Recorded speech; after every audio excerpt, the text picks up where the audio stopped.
लोकसभा निवडणुकीची रणधुमाळी सुरू असतानाच ओबीसी बहुजन पार्टीच्या कार्यालयात आपण पोहोचलेलो आहोत आणि या ठिकाणी राज्यव्यापी कार्यकारिणी बसलेली आहे। सगळी दृश्य आपण पाहतोय, सर्व कोर टीम या ठिकाणी बसलेली आहे आणि जी यादी आहे ती सुद्धा आता जाहीर होते उमेदवारांची। आणि बीडचा सगळ्यात महत्त्वाचा विषय आहे की बीडमधून नेमकी उमेदवारी कुणाला मिळणार आहे, त्यामुळे आपण थेट जाणार आहोत आणि ही यादी नेमकी काय आहे ते सुद्धा पाहणार आहोत आणि कोणकोणत्या उमेदवारांना या ठिकाणाहून लढण्यासाठी संधी देण्यात आलेली आहे ते सुद्धा आपण विचारणार आहोत। सर, काय म्हणा मुंडे साहेब, कशा पद्धतीने आता ही यादी तुम्ही जाहीर करताय?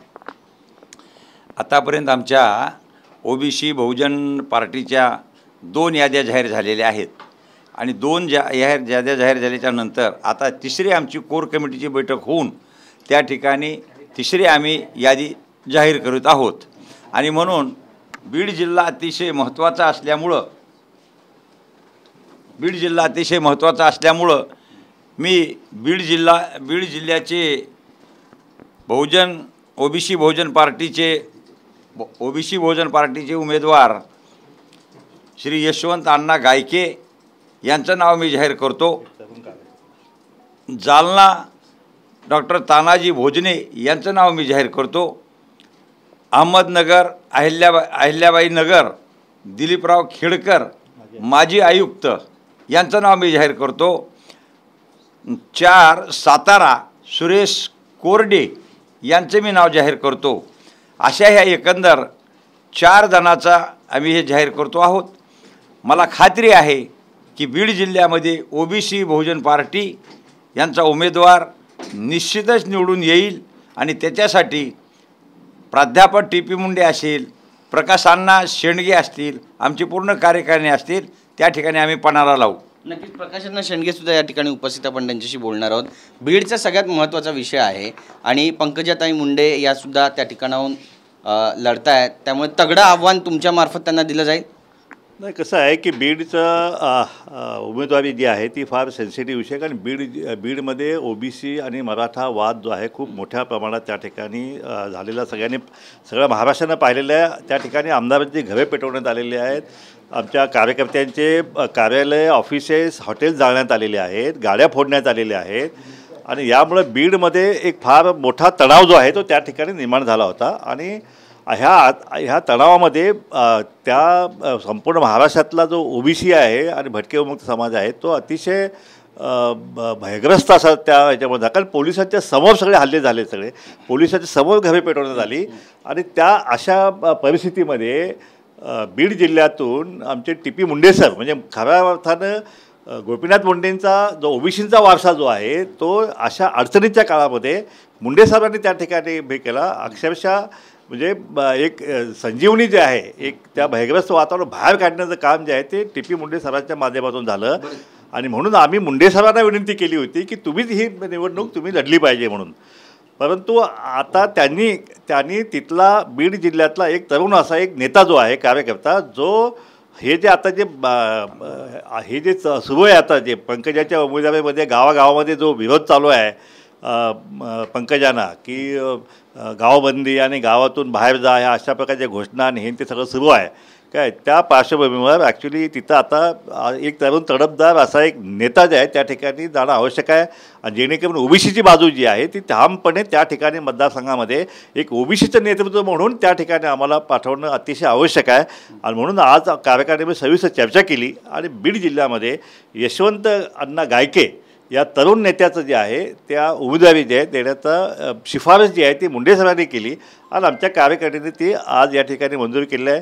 आज या ठिकाणी यशवंत गायकेंचा खूप दांडगा संपर्क आहे, त्या ठिकाणी धनगर समाजाचं मोठं मतदान आहे, वंजारी समाज मोठा, ओबीसी फार मोठ्या संख्येनं आहे आणि मला खात्री आहे की त्या ठिकाणी ही लढत जी आहे त्या ठिकाणी ओबीसी जी आहे, ओबीसी विरुद्ध प्रस्थापित जी आहे, अशीच निवडणूक त्या ठिकाणी झालेली आपल्याला पाहायला मिळेल। आणि या लढतीमध्ये ओबीसी बहुजन पार्टीचे उमेदवार जो आहे त्यांचा विजय जो आहे तो निश्चितच झालेला आपल्याला पाहायला मिळेल। ओबीसी आणि मराठा वाद तुम्ही म्हणतायत, पण जरांगे पाटील यांनी स्पष्ट केलेलं आहे की 6 जूनपर्यंत जर आरक्षण दिलं नाही तर आम्ही विधानसभा जी आहे संपूर्ण महाराष्ट्र जो आहे तो काबीज करू।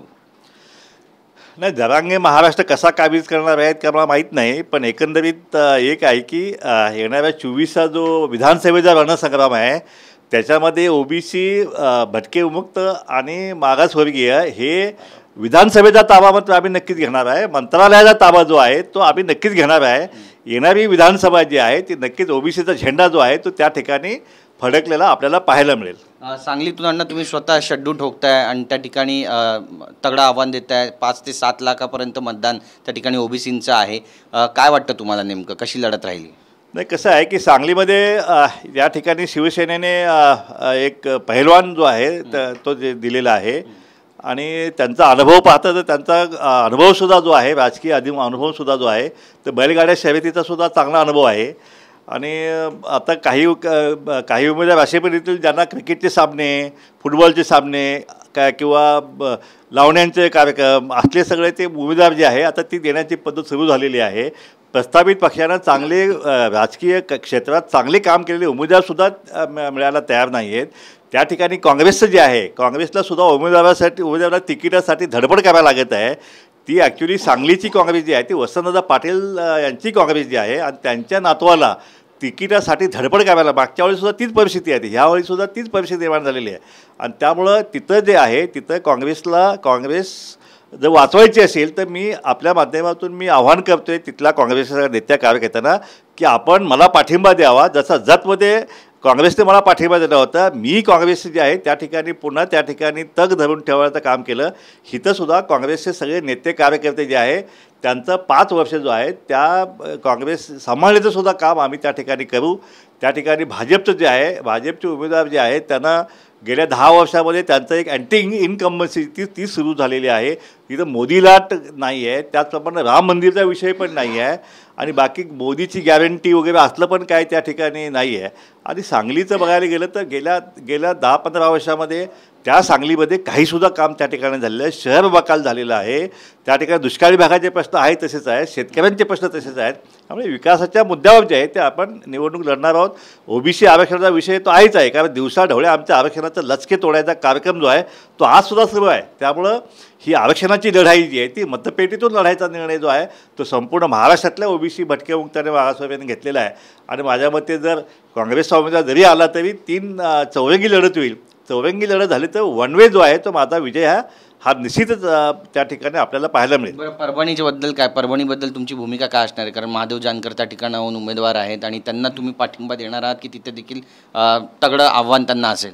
हे पहा की जानकरांची सुरुवातीच्या काळामध्ये त्यांनी माढ्याची लोकसभा लढण्याचं त्यांनी हे केलं, जवळपास महिनाभर माढ्याचं. त्यामुळे आम्ही माढ्याला कुठलाच उमेदवार त्या ठिकाणी आम्ही निश्चित केला नाही, कारण आमचा सगळ्यांचा निर्णय झाला की जर महादेव जानकर माढ्यामध्ये जर उभा राहिले तर आम्ही त्यांना पाठिंबा द्यायचा म्हणून. पण नंतर अचानक कळले की त्यांनी पवारांच्याकडून उमेदवारी घेतली आणि परत ती देवेंद्र फडणवीस काय त्यांनी मिठी त्यांना मारली. त्यानंतर अजितदादांची उमेदवारी जाहीर झाली. ह्या सगळ्या पार्श्वभूमीवर ज्यावेळी आम्ही परभणीची उमेदवारी जाहीर केली आम्ही आधी जाहीर केली. हरिभाऊ शेळके आमचे ज्येष्ठ नेते त्या भागाचे, त्यांना लोकसभेचा लढतीचा पूर्ण अनुभव आहे आणि गावागावात त्यांचा संपर्क आहे. असे नेतृत्व आम्ही त्या ठिकाणी जाहीर केलं आणि हरिभाऊंची आम्ही उमेदवार जाहीर केल्यानंतर इथं सगळी चक्र फिरली. जानकरांना त्या ठिकाणी महायुतीमध्ये घेण्यात आलं आणि जानकरांची उमेदवारी त्या ठिकाणी परभणीमध्ये डिक्लेअर करण्यात आली. पण तिथं आता ओबीसीचं मतदान जे आहे ते विभागणी त्याची होऊ नये म्हणून तिथल्या सगळे नेते कार्यकर्ते यांच्याशी सगळ्या चर्चा होऊन त्या ठिकाणी आम्ही व्यक्ती म्हणून महादेव जानकरला जे आहे तो पाठिंबा देण्याचा निर्णय जो आहे तो त्या ठिकाणी आम्ही घेतलेला आहे. तो जरी त्या पक्षाच्या ज्या युतीमध्ये असतील तरी त्या पक्षाला आमचा पाठिंबा नाही आहे, पण महादेव जानकर एक व्यक्ती म्हणून त्यांना पार्लमेंटमध्ये त्या ठिकाणी लोकसभेचे उमेदवार म्हणून पाठवण्याचा निर्णय त्या ठिकाणी आम्ही घेतलेला आहे आणि आमचा पूर्ण पाठिंबा त्यांना आम्ही दिलेला आहे. फक्त आम्ही कंडिशन एकच घातलेली आहे की महादेव जानकरांनी निवडून आल्यानंतर त्या ठिकाणी पार्लमेंटमध्ये हे जे ओबीसीच्या आरक्षणाचं जे काही वस्त्रहरण झालेलं आहे, ज्या जातनिहाय जनगणनेचा मुद्दा आहे, बाकी आमचे सगळे मुद्दे आहेत ते सगळे पार्लमेंटमध्ये लावून धरून ह्या आरक्षणाचं संरक्षण जे आहे ते पार्लमेंटमध्ये आवाज उठवून त्यांनी करावं अशी साधी सोपी अट आम्ही त्यांना घातलेली आहे. शेवटचा प्रश्न आहे, वंचितसोबत तुम्ही युती करणार होतात पण नेमकं चर्चा पुढे जाऊ शकली नाही. तुम्ही सुद्धा तुमचे उमेदवार मग जाहीर केले, त्यांनी त्यांचे उमेदवार जाहीर केले. घोडा कुठं अडला? हे पहा की आमच्या वंचितसोबत जवळपास 3 बैठका झाल्या आणि त्यामध्ये सगळ्या आमच्या उमेदवारी त्याच्याविषयी सगळ्या चर्चा झाल्या आणि सगळं आमचं युती व्हायनं सगळं अक्षरशः सगळं युतीविषयी पूर्णपणे आम्ही पुढं गेलेलो होतो. पण इतक्यात मध्येच प्रकाश आंबेडकर साहेबांनी जरांगेशी युती करण्याची हे केल्यामुळं डिक्लेअर केल्यामुळं आम्हाला त्या युतीमध्ये, कारण जरांगेने आमच्या आरक्षणाच्या बाबतीत सगळं जो काही भूमिका घेतलेली आहे की आम्हाला ओबीसीतूनच आरक्षण पाहिजे आणि ओबीसीतून आरक्षण नाही दिले तर सरकारची सुट्टी नाही, आणि सगळ्या सरकारच्या मंत्र्यांना आणि ह्यांना त्यांना सगळ्या शिवीगाळा आणि खालच्या लेवलची भाषा ते आपण सगळी पाहिलेली आहे. पण जरांगेंच्या ह्या भूमिकेला आमचा विरोध आहे. म्हणून त्यावेळी जर आंबेडकर साहेबांची जरांगेची युती झाली तर मग आमचा त्या युतीशी आमचा काही संबंध असणार नाही, अशा आमच्या कार्यकारिणीची या सगळ्या ओबीसी समाजाच्या नेत्यांच्या कार्यकर्त्या भूमिकासुद्धा आम्ही माध्यमांच्या मध्ये घेतलेली आहे. आता जरांगेची त्याची युती काही झालेली नाही, जरांगेने त्यांचा प्रस्ताव जो तो फेटाळलेला आहे. त्यामुळे आता पुन्हा आमची युती होण्याचं पुन्हा शक्यता निर्माण झालेली आहे. आणि आम्हाला वाटतं की आरक्षणवाद्यांनी आरक्षणाचं मतदान दिलं गेलं पाहिजे. या भूमिकेमध्ये प्रकाश आंबेडकरांना आम्ही दोघांनी मिळून ही भूमिका घेतलेली आहे. आता त्या भूमिकेपासून फारकत जे आहे ना आम्ही घेऊ शकत ना आंबेडकर साहेबसुद्धा घेऊ शकतील. त्यामुळे हे वंचित बहुजन आघाडी आणि ओबीसी बहुजन पार्टी या दोघांनी एकत्रितपणे निवडणूक लढवावी अशी भावना जी आहे या महाराष्ट्रात तमाम ओबीसी भटकेमुक्त आणि मागासवर्गीयांची आहे. आणि हे जर झालं तर या महाराष्ट्रामध्ये पूर्णपणे राजकीय क्रांती जी आहे ती झालेली आपल्याला पाहायला मिळेल. तर आम्ही अजूनही आशावादी आहोत की आमची अजूनही युती होईल अशी आम्हाला अपेक्षा आहे. धन्यवाद आमच्याशी बोलल्याबद्दल. कॅमेरा पर्सन रोशन गायकवाडचा गिरीश गायकवाड, TV9 मराठी, मुंबई.